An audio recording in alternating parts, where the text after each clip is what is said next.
Air travel is supposed to be simple. You buy a ticket, you sit in a metal tube, and a highly trained pilot launches you across the sky at 500 miles per hour, while everyone quietly pretends this is normal human behavior. What's not supposed to happen is a passenger filing a complaint because gravity still works during the flight, or demanding a refund because the airline failed to control the weather at their vacation destination. And yet, every single day, airline customer service departments receive messages from people who apparently believe planes operate on the same physics as cartoon spaceships. These aren't minor misunderstandings. These are full confidence, speak to the manager, typed out complaints sent by adults who truly believe the airline should install roll-down windows at 35,000 feet. And if you think that's the dumbest one, trust me, we're just getting warmed up. The truly unbelievable complaints are still coming. 1. Weather control complaint. Let's start with my personal favorite. The passenger who demanded a full refund because the airline failed to prevent rain during their vacation. Yes, rain. According to the complaint, the traveler had specifically chosen to fly during what they believed was the dry season, and the airline had apparently failed to activate whatever giant sky umbrella they keep in storage next to the spare engines. When customer service politely explained that airlines do not, in fact, control planetary weather systems, the passenger escalated the situation by demanding to speak with the airline's meteorology department. Because obviously somewhere in airline headquarters, there's a guy named Steve with a joystick controlling clouds over Florida like it's a weather-themed video game. The passenger even threatened legal action for weather negligence. Imagine believing Delta Airlines has the same authority over storms that Zeus had in Greek mythology. And if that one sounds ridiculous, don't worry. That's just the warm-up lap for this parade of airborne nonsense. 2. The gravity complaint. Next, we have the passenger who filed a complaint because the airplane experienced what they described as excessive downward pulling force. In other words, gravity. Apparently, this was their first time flying, and they had expected the experience to be more like astronauts floating around in zero gravity. You know, like in movies where people casually drift through space while sipping orange juice. Instead, they remained firmly planted in their seat like every other human being on Earth since the invention of physics. When customer service explained that gravity affects literally everything on the planet, the passenger accused the airline of using budget gravity instead of the premium floating experience they expected. Budget gravity. As if there's a deluxe version where you glide around the cabin like a graceful space ballerina. Somewhere Isaac Newton is rolling in his grave thinking, I wrote an entire law of physics, and apparently this guy still thinks airlines can turn it off like a light switch. 3. The airplane window situation. One passenger spent an entire flight trying to figure out how to roll down the airplane window. Not open it slightly, not ask a flight attendant. No, they were actively searching for the little hand crank like they were driving a 1997 Toyota Corolla. Eventually, they filed a complaint asking why airlines install windows that don't open for fresh air, at 35,000 feet. Let's pause and imagine how that would go. You crack open the window, and suddenly the cabin depressurizes faster than a politician during a scandal. When the crew explained that opening windows mid-flight would be catastrophically dangerous, the passenger reportedly responded that they've opened car windows on the highway many times, and nothing bad happened, right? Because driving 65 miles per hour down Interstate 95 is basically the same thing as flying through the stratosphere at 550 miles per hour in a pressurized aluminum tube. By that logic, we should also be able to step outside the plane to stretch our legs during turbulence. 4. The altitude conspiracy. Another passenger demanded a refund because the airplane flew unnecessarily high. According to the complaint, the passenger suffered altitude sickness and believed the airline was deliberately flying higher than necessary, just to make the trip seem more impressive. Apparently, they assumed the pilot had two buttons in the cockpit labeled normal height and dramatic cinematic height. When staff explained that commercial planes fly around 35,000 feet for safety and fuel efficiency, the passenger insisted other airlines stay much lower because they could clearly see cars and buildings during previous flights, which is technically possible if those flights were, say, landing. The logic here is fascinating. It's like accusing a submarine of diving too deep because you can't see the fish clearly enough. Somewhere, the pilot is just trying to navigate jet streams and avoid turbulence, while one passenger in seat 24B is convinced the entire aviation industry is participating in a giant altitude-themed conspiracy. 5. The two-airplane-shaped complaint. One traveler filed a complaint because the airplane looked too much like an airplane. I wish I were joking. The passenger expected something sleek and futuristic, like a spaceship from a science fiction movie. Instead, they got the standard commercial jet design that engineers have been refining for decades so it doesn't fall out of the sky. But apparently safety and aerodynamics were not the aesthetic vibe this person wanted.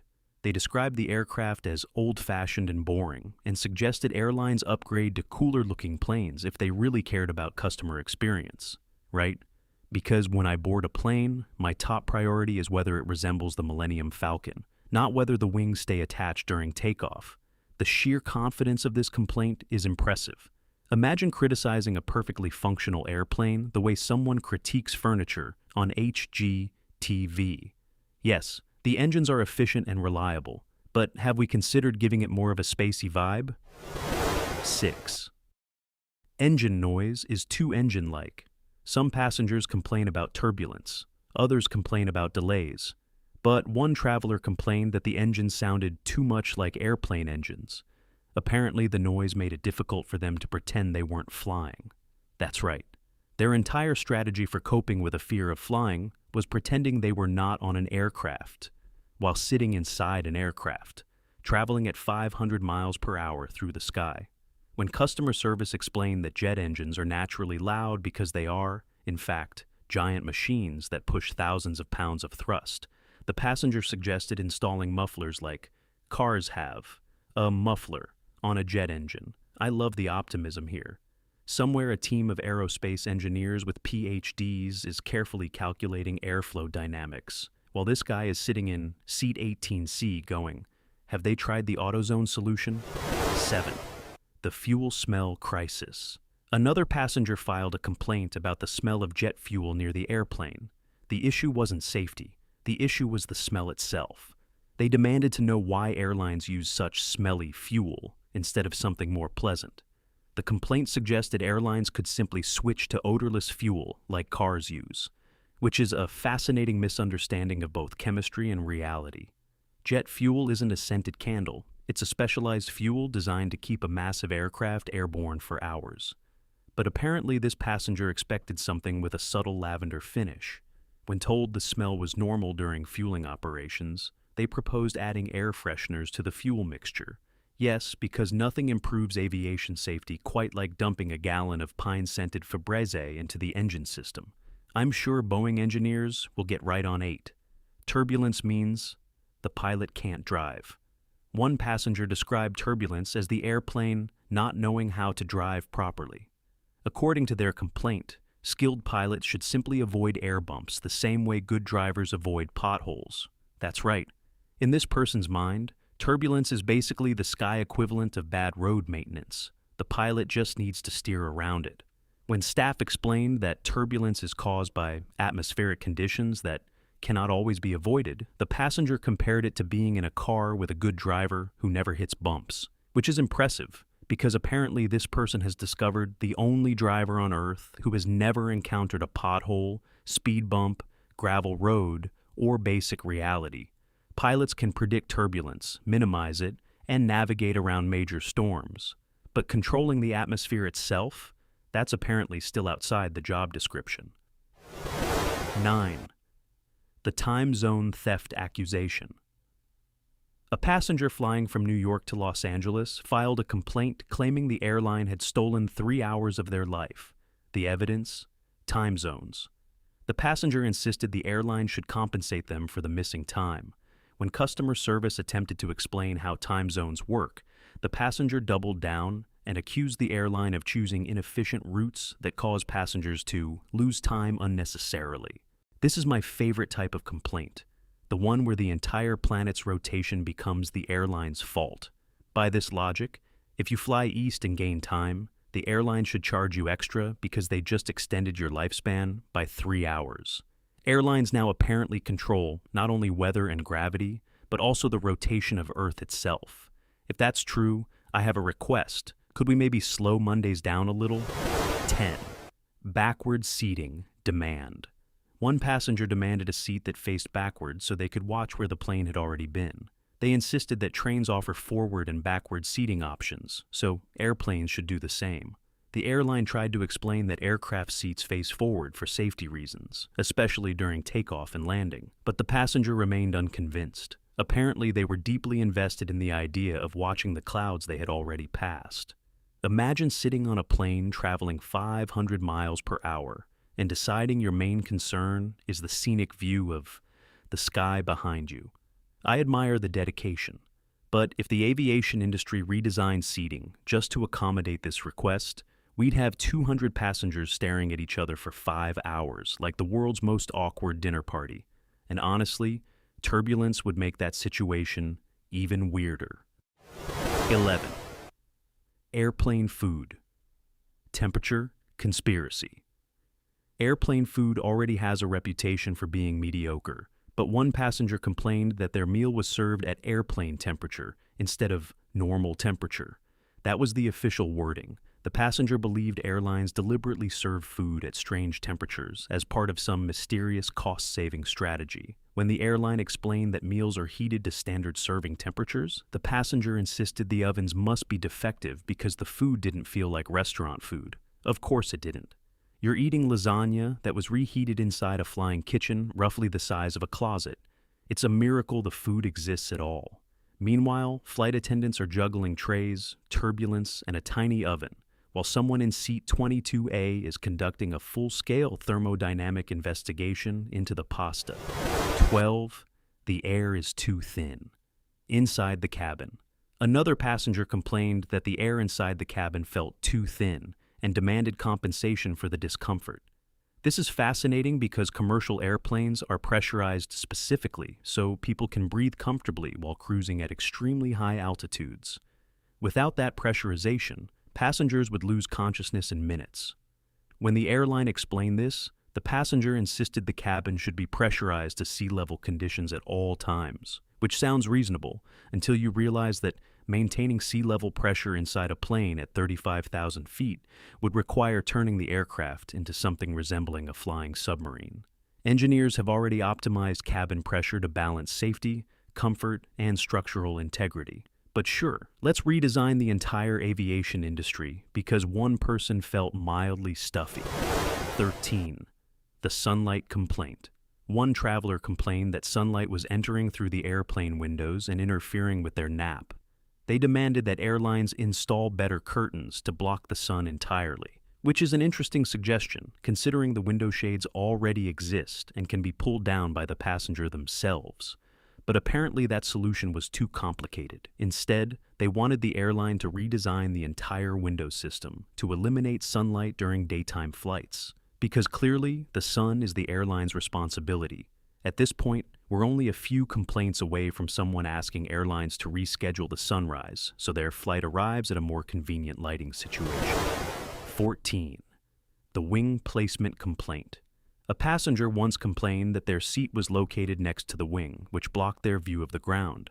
They suggested airlines should move the wings slightly forward or backward to improve passenger visibility. Yes, move the wings, the structural components responsible for lift, balance, and aerodynamic stability. Just slide them around a bit, so someone in row 17 can get a better Instagram photo of the Grand Canyon. I love how casually this complaint ignores decades of aerospace engineering. To this passenger, the wing placement is basically interior decor, like rearranging a couch in the living room. Boeing and Airbus engineers spent years perfecting aircraft design, and this person thinks the wings should be adjustable like a recliner.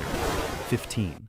The fast Wi-Fi complaint. Finally, we have the passenger who complained that the airplane's Wi-Fi was too fast. According to the complaint, the high-speed internet allowed them to procrastinate more efficiently and waste their entire flight watching videos instead of working. They blamed the airline for enabling this behavior and demanded compensation for their lost productivity. Let's pause and appreciate the logic here. A person voluntarily connected to the internet chose to watch videos, and then blame the airline for providing internet that worked too well. That's like blaming a restaurant because the food tasted so good you ate too much. Somewhere a tech team worked hard to install reliable Wi-Fi on a moving aircraft traveling thousands of miles, and the reward they got was a complaint saying, "This worked too efficiently and ruined my self-discipline." 16.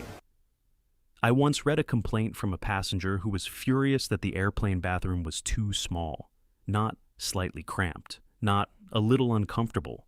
No, they described it as an unacceptable violation of personal spatial expectations, which is an impressively fancy way of saying they discovered the shocking truth that bathrooms inside flying aluminum tubes are not designed like luxury hotel spas. The passenger demanded the airline redesign the restroom to be at least the size of a normal bathroom. Sure, let's just expand it to something comfortable. Maybe install a jacuzzi, a standing shower, a towel rack, and a nice little fern in the corner for ambiance.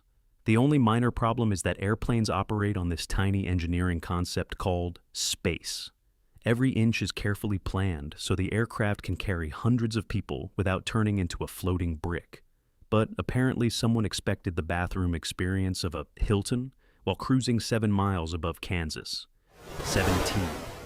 One passenger complained that the airplane wings were flapping too much. This is what happens when someone discovers aerodynamics for the first time. They noticed the wings flex slightly during turbulence and concluded the aircraft was about to disintegrate like a cheap folding chair. The passenger reportedly spent the entire flight staring out the window, growing more alarmed every time the wing bent a few inches.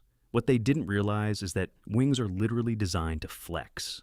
That flexibility keeps the plane from snapping like a dry spaghetti noodle when the air gets rough. Engineers actually test wings by bending them to absurd angles to make sure they survive stress. But try explaining structural load distribution to someone who has decided the plane is wiggling suspiciously. To them, the wing wasn't demonstrating brilliant engineering. It was basically waving goodbye. 18.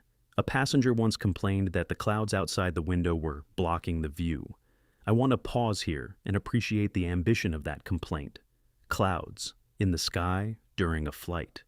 According to the passenger, the airline should plan routes that avoid clouds so passengers can see the ground more clearly.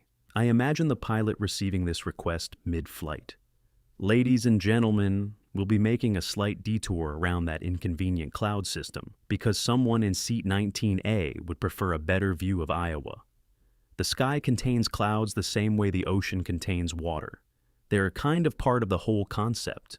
But to this passenger, clouds were apparently an optional decorative feature airlines could schedule around like construction traffic. 19. One passenger filed a complaint because the emergency oxygen masks were visually alarming.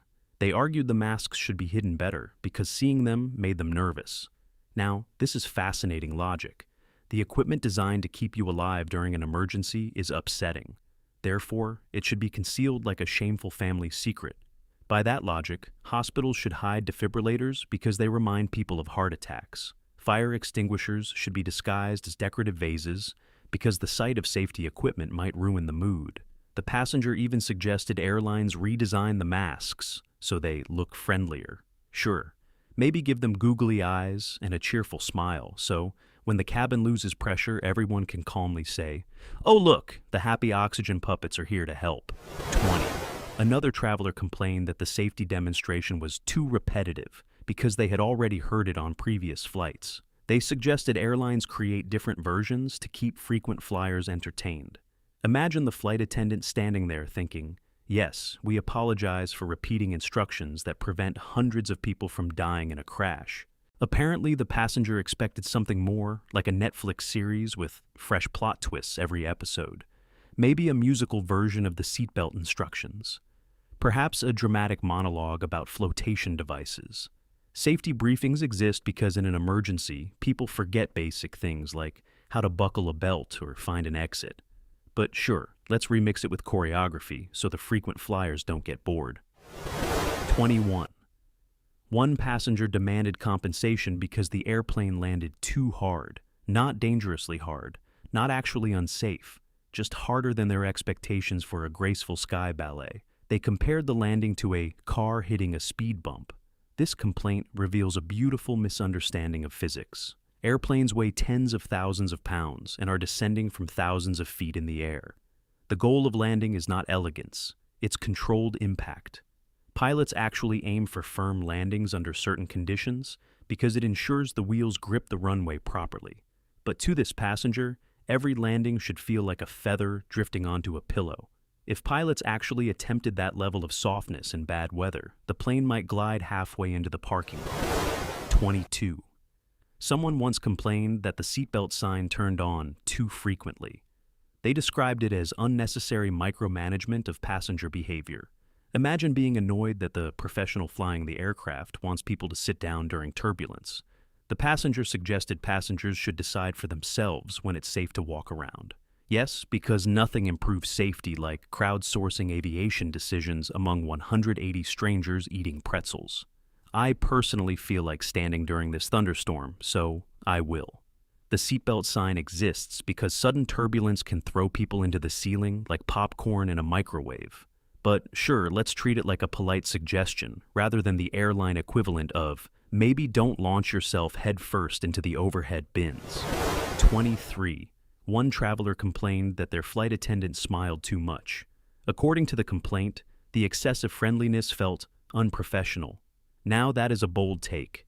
Airlines spend decades training staff to be polite, welcoming, and calm under pressure, and someone decides the problem is happiness. Imagine walking into a restaurant and filing a complaint because the waiter seemed cheerful. Excuse me, but your staff appears emotionally stable, and it's making me uncomfortable. The passenger suggested staff should adopt a more serious demeanor during flights. Yes, nothing says relaxing travel experience like a cabin crew that looks like they're attending a tax audit. 24. A passenger complained that the pilot was speaking too calmly during turbulence. They believed the pilot should sound more concerned to reflect the seriousness of the situation. This is brilliant. The one person you absolutely want to remain calm, the highly trained professional controlling the aircraft, should apparently sound panicked for authenticity. Ladies and gentlemen, we're experiencing some turbulence and I am extremely worried right now. That would definitely calm everyone down. Pilots are trained to communicate clearly and calmly because panic spreads faster than turbulence. But to this passenger, professionalism apparently looks suspiciously relaxed. 25. Someone complained that the airplane was moving too fast during takeoff. This is the moment when I start wondering if the person knew they were boarding an airplane. The complaint described the acceleration as aggressive. Of course it's aggressive. The plane is trying to achieve enough speed to lift several tons of metal into the air. If it accelerated gently like a golf cart, we would still be driving down the runway somewhere in Nebraska. Takeoff speed is not optional. It's the difference between flying and becoming the world's most expensive lawn ornament. 26. One passenger complained that the overhead bins were too high. I appreciate the honesty here. Instead of acknowledging that human beings come in different heights, the passenger concluded the airplane storage system was flawed. They suggested airlines redesign the bins to be more accessible, which is interesting because if the bins were lower, taller passengers would slam their heads into them every time they stood up. Designing aircraft interiors is basically a giant compromise between physics, ergonomics, and not knocking people unconscious. But apparently someone believes the entire aviation industry overlooked the concept of short people. 27. A traveler once complained that the in-flight map moved too slowly. They spent the flight staring at the little airplane icon on the screen and became frustrated that it crawled across the map instead of moving quickly. Apparently, they expected it to zoom dramatically across the continent like a superhero in a movie montage. The map, however, reflects the actual speed of the aircraft relative to the entire planet. When you compress thousands of miles into one tiny screen, progress looks slow. But, to this passenger, the map wasn't a representation of geography. It was a progress bar that needed faster animation. 28. One passenger complained that the cabin lighting changed too often during a long flight. They were convinced the airline was experimenting with their circadian rhythm. Now, to be fair, airlines actually do adjust lighting during long-haul flights to help passengers sleep and reduce jet lag. But the passenger interpreted this as a suspicious psychological experiment. Somewhere in their mind, flight attendants were secretly testing human sleep patterns like a sci-fi laboratory. In reality, the lighting changes are designed to make the flight more comfortable. But paranoia is always more exciting than sleep science. It's 29. A passenger complained that the airplane wings blocked their view of the sunset. They suggested airlines should offer a special sunset seating section. I love how this person treats the airplane like a scenic observation deck. The wings are not there to ruin the aesthetic of your Instagram story. They are there to generate lift and keep the aircraft airborne. Without them, the sunset would still be visible, but only briefly as the plane plummeted toward the ground. 30. One traveler demanded compensation because the pilot did not personally greet every passenger during boarding. They believed the captain should walk through the cabin, shaking hands like a political candidate before takeoff. Yes, because the person responsible for navigating a complex machine through controlled airspace definitely has time to conduct a meet and greet with 180 strangers holding backpacks and neck pillows. Pilots already have about 100 tasks to complete before departure, but apparently someone expected a full red carpet introduction. 31. And finally, my personal favorite. The passenger who complained that flying made them feel too aware of how high they were. I admire the honesty here. The airline was blamed for the uncomfortable realization that humans were traveling 7 miles above the Earth inside a pressurized metal tube. The passenger suggested airlines should make the altitude less noticeable somehow. Maybe remove the windows. Maybe avoid mentioning altitude entirely.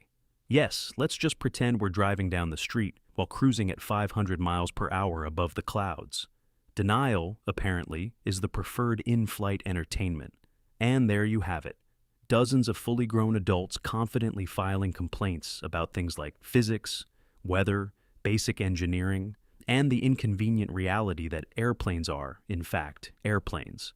Somewhere out there right now, a customer service agent is reading an email that begins with, "I'd like to formally complain about gravity. So, now it's your turn. Which one deserves the gold medal for pure Olympic-level stupidity?